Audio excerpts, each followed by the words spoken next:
চলে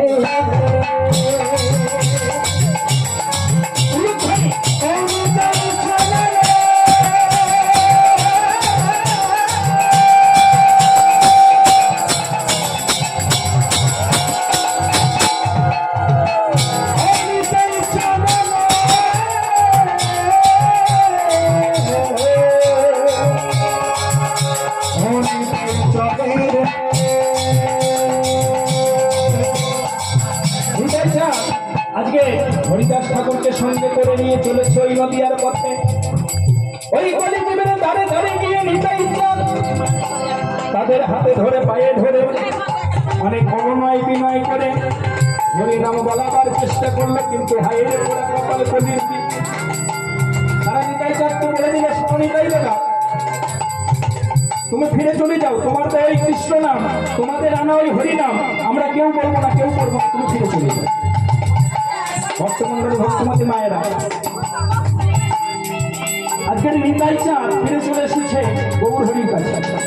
বলছে, ভাই তুই তো আমাকে পাঠালি হরিনাম বিতরণ করবার জন্য, কিন্তু এই কলির জীব তারা কেউ হরিনাম বললো না, কেউ করলো না, কেউ শুনলো না। ভক্তমন্ডলী ভক্তমতী মায়েরা, গৌর হরি কত দয়াল দেখুন, তিনি বলছে, শোনো নিতাই দাদা, একবার যখন এসেছি ওই কলির মানুষকে যখন ভালোবেসেছি, তবে ওদেরকে হরিনামে যখন দেবো বলেছি ওদেরকে দিয়ে যাব।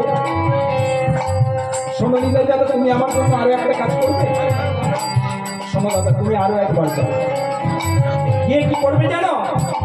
বলছে, বলো দাদা কি করবো? বলে, শোনো দাদা, এবার তুমি এক কাজ করো, এই কলিটি এরা হচ্ছে খুব চালাক, বুঝলে, এরা লাভে লোহাবো, বিনা লাভে তুলা বইবে না, এই আমার মতো কি ভাইরা, হ্যাঁ বল, এরা লাভে লোহা হয়, বিনা লাভে তুলা বয় না।